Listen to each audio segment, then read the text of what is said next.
Hi, it's Andrew Collins here.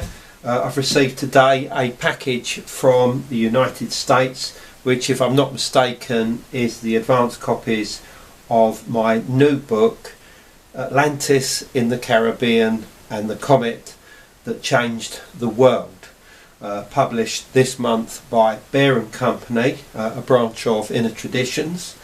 So let's have a look at this book.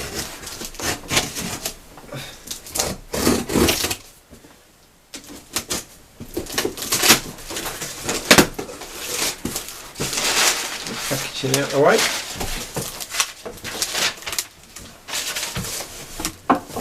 And here we are, Atlantis in the Caribbean and the Comet that Changed the World. Now, this book is a rewrite of my 2000 publication, Gateway to Atlantis, but it has a brand new lengthy preface, basically all about the comet impact of 10,800 BC, which I think was almost certainly the mechanism behind the destruction of Plato's Atlantis, which is what I state in the original book, but so much new information has come out since that time that it just had to be included.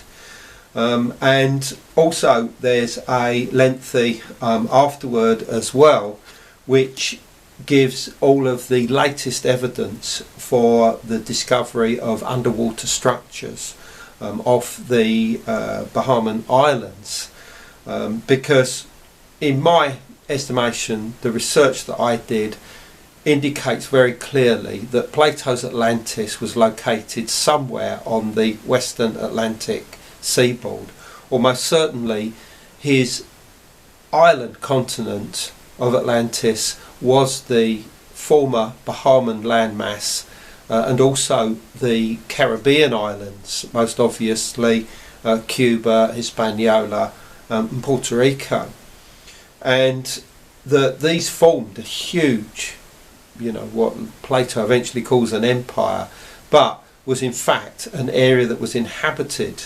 by a late Paleolithic peoples, probably at the end of the last ice age, and witnessed and experienced an incredible cataclysm where the low-lying areas of various of the islands were suddenly drowned, and other disasters took place as part of a big global catastrophe that went on.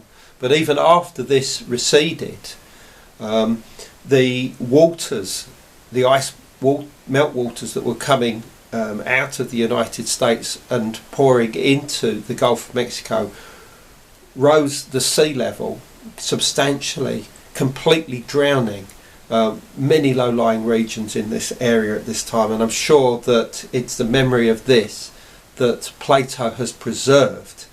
But more importantly, what I show is that what Plato knew about the Bahamas and the Caribbean almost certainly came from Phoenician and Carthaginian traders that were reaching this area, the Western Atlantic seaboard, beyond the Sargasso Sea during the first millennium BC, and that all of these ideas were coming back into the Mediterranean world, and it was on these that Plato based his story of Atlantis, which he contained in two of his books, the Timaeus and the Critias.